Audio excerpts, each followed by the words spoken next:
beginning on Watch ABC and ABC On Demand. Turns out the first person diagnosed with Ebola in the U.S. was originally sent home from the hospital. Now officials say a lack of communication could be putting others at risk. After several serious security breaches, the Secret Service director resigned. I'm Jacqueline Policastro in Washington. Coming up, I'll tell you who's taking her place. Scary moments during Saturday's Michigan game has coaches looking closer at player safety. 13 minutes of nonstop news just seconds away.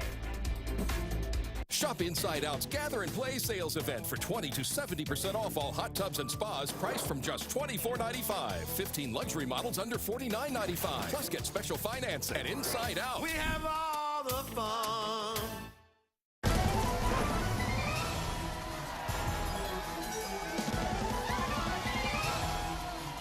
For just a couple of singles, these players are taking home stacks and stacks of cash.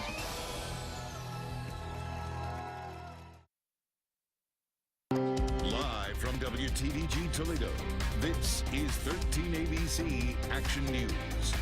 And we begin 13 minutes of nonstop news tonight with the latest on Ebola in America. Good evening, everyone. I'm Lee Conklin. And I'm Diane Larson. The possible communication breakdown over the first U.S. Ebola patient. We've learned that the patient is Thomas Eric Duncan. And we've also learned that the first time he went to the hospital in Dallas, he wasn't admitted. His sister says he even notified health workers that he was visiting the U.S. from Liberia, a country hard hit by Ebola.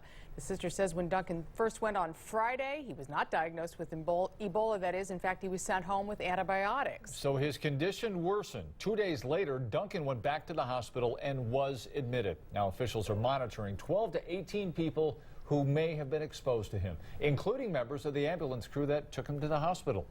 And with that Ebola case in the U.S., our hospitals are making sure that they're ready. Lucas County Health Commissioner Dr. David Grossman says this country has a much more formidable medical system to fight it.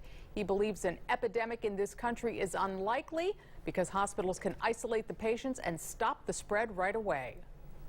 So even if one arose here, to track it down, prevent the spread, and not let what's happening over there happen here.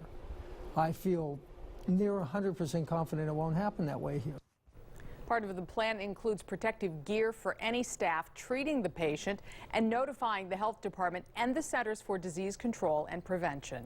Note 11, health officials say now 4 people infected with a mysterious respiratory virus have died, but they're not sure that the role enterovirus 68 played in the deaths, that it did play a role. A Rhode Island child died last week, just 10 years old, after getting the virus. It's responsible for a spike in respiratory illnesses in kids since early August.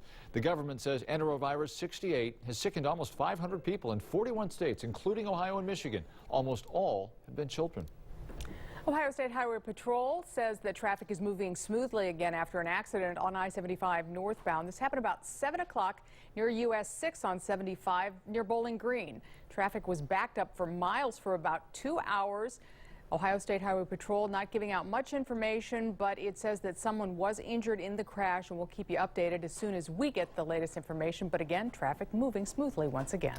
Julia Pearson, the embattled director of the U.S. Secret Service, resigned today. The move coming after several major security breaches involving the White House and the president. 13 ABC's Washington Bureau Chief Jacqueline Policastro has the story tonight. Lawmakers are still fired up, demanding more answers and changes at the Secret Service. This after a fence jumper gained access to the White House on September 19th, and an armed contractor was allowed to get into an elevator with the president during a recent trip to the Centers for Disease Control. The Department of Homeland Security is taking over an internal inquiry of the Secret Service and appointing a new panel to review security at the White House. The Director of Homeland Security named an interim acting director of the Secret Service. The President recommended, and Secretary Johnson agreed, that Joe Clancy, someone who had served with distinction in the Secret Service until the summer of 2011, would be a good candidate for serving as the acting director of Secret Service until a more permanent replacement can be found. Omar Gonzalez, the man who allegedly jumped the fence at the White House, pleaded not guilty. A federal judge here in the District of Columbia ordered additional mental testing on Gonzalez to determine whether or not he's fit to stand trial. Reporting in Washington, I'm Jacqueline Policastro. Monroe County Community College and Monroe County Intermediate School District are preparing for the worst. The two will be the latest to go through ALICE training. This is video from the Washington local schools training. The two-day training simulation will be held October 7th and 8th in the community college, all to help prepare for a response to an active shooter. Officers pretend to be gunmen while firing blanks inside the school.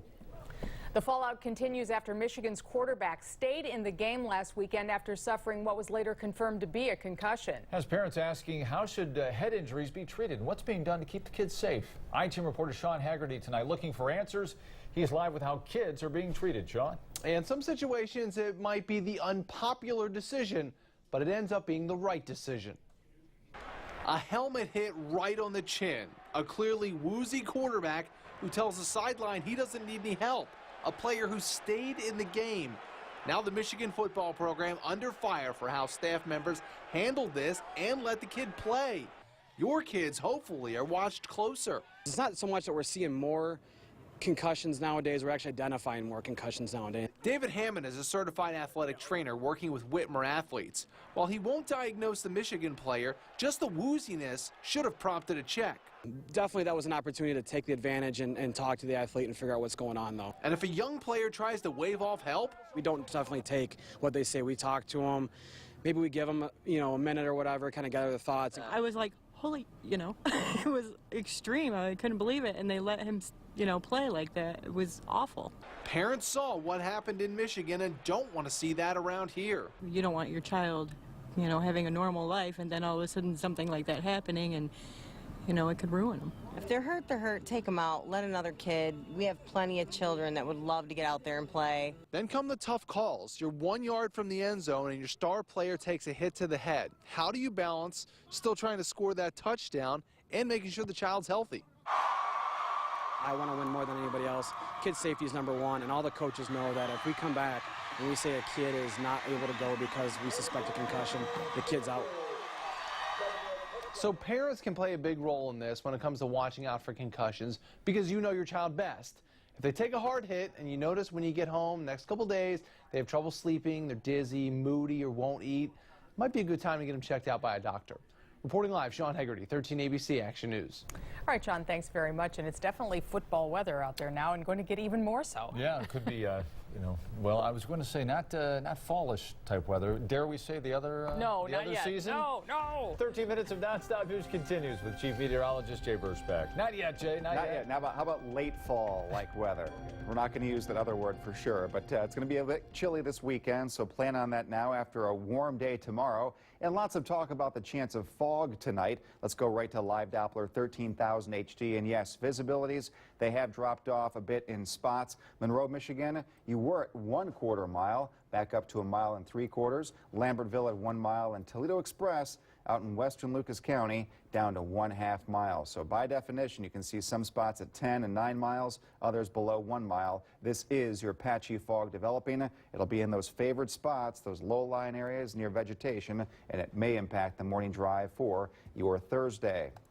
Speaking of Thursday, get ready for a one-day warm-up. Been highlighting this all week long. Temperatures about 10 degrees above average. A wet day Friday. Have some new timing on the rainfall with Predictor, and there's that word, colder. We'll just leave it at that for now and have details coming up. We'll see you back here in a few minutes. All right, Jay, thanks very much. Well, residents of a West Toledo neighborhood say they're being terrorized. They're fed up. A group of teens, anything from trash cans being knocked over to little kids and the elderly being bullied. 13 ABC's Christy Lee tonight actually talked with one of these so-called or alleged bullies. She's live with what the neighbors are planning. Christy? Yes, residents are fed up. Coincidentally, it's National Bullying Prevention Month. Neighbors are hoping court documents will keep the teens and their ringleader away from their property and children. He beat up an 11-year-old boy with the little girl that witnessed it, and I know of the family but did not know of the incident until I went and filed charges against the same adult. The neighborhood bully, in this case, Char Grochowski says, is this young man. She says 19-year-old Jonathan Fately and a group of minors he runs with are causing trouble in her West Toledo neighborhood. So much so that most of the neighbors didn't even want to talk to us. But Grochowski says she won't be intimidated. I am not afraid. I am afraid for my children. Court documents show Fately has been sentenced for menacing and assault against a 6th grader. The young boy was just swinging. He picked him up, punched him in the stomach twice. She says he threatened her son. So I hid down there behind the bush when my son was walking home from his friends, and I heard him say to my son, "Your days are numbered." And that's when I came out and said, "No, your days are numbered," and went the next day and filed charges. I mean, the only thing I said to him was, "Your days are numbered." Good thing, you know? Well, why did you say that? That's not a very nice thing to say. Because school was almost out. Fately says he's misunderstood and that he's taking the rap for minors he's hung out with. I'll admit, I do have anger problems. He starts his 45 days of house arrest in about a week and has a 1.5 years of probation. Fately says he's sorry and he's been a bully victim himself. I was bullied pretty much every day I went to school. Bully prevention advocate Brandon Copeland says no matter what the reason, he thinks the punishment should have been more severe. He's 19, which makes him an adult. I'm 34, which makes me an adult. Would I have got 45 days if I'd have beat some little sixth grader up? Neighbors say they're still dealing with trouble. Eggings, pellets through windows, and other destruction of property. Copeland says the neighborhood needs to come together and stand up against the threats. Neighbors are planning to come together at a local park this weekend to show their presence and plan a neighborhood watch. Reporting live tonight, Christy Lee, 13 ABC Action News. Well, News 6, another utility also warning customers about a phone scam. First Energy says it's gotten a number of complaints in the past few days. Customers say somebody calls saying they owe money from past bills. The caller threatens to shut off service unless the customer pays immediately. The caller then tells them to buy a prepaid debit card. But First Energy says it's a scam. This is a similar scam to the one Columbia Gas reported as well. Both companies say they will never ask customers for a prepaid debit card over the phone and won't shut off service without a few days warning. Local organization held a special fundraiser last night. Toledo Soup gathered at the Ottawa Tavern near downtown Toledo for the event. Organization like a Kickstarter campaign where folks can help local entrepreneurs have a chance to get started. All of the tips from tonight were donated to Toledo Soup. There's not a lot of resources in Toledo for people that have business ideas, one-off projects that they want to get done. It's basically a reason for the community to come together and help for $5 a piece, help everybody with a good idea get off the ground and get going. And some of the projects Toledo Soup has helped to fund include Glass City pedicabs. It's Toledo's first 100% green transportation company that gives rides on bikes, that is, throughout the downtown Toledo area. Also funds 4-H programs, after-school basketball, and upstart urban farming, among more. Special Olympics at Toledo Public Schools won $500 thanks to Fifth Third Bank and BCSN. The organization was the October winner of the Give Back program. Special Olympics at Toledo Public Schools offers year-round sports training and competition to any school-aged child with a disability. Organizers say the money will go towards food, transportation, and T-shirts for events around the area, including the state Special Olympics. They say the program does wonders for the kids involved. You know, everybody wants to be part of someone, be a friend of someone, be part of something else bigger than them.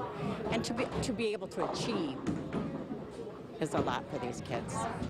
The Give Back program open to elementary to high schools in the Buckeye Cable Systems service area. 13 minutes after 11, much more ahead tonight. Cybersecurity, 4 suspects nabbed in a shocking multi-million-dollar heist. China, Hong Kong, and rising tensions, the U.S. weighing in on the continuing protests. And up in space for decades, how NASA's marking another birthday. Those stories plus Jay tracking some of the coldest air we've had in months. We're back in just 35 seconds. This is 13 ABC Action News with Diane Larson and Lee Conklin.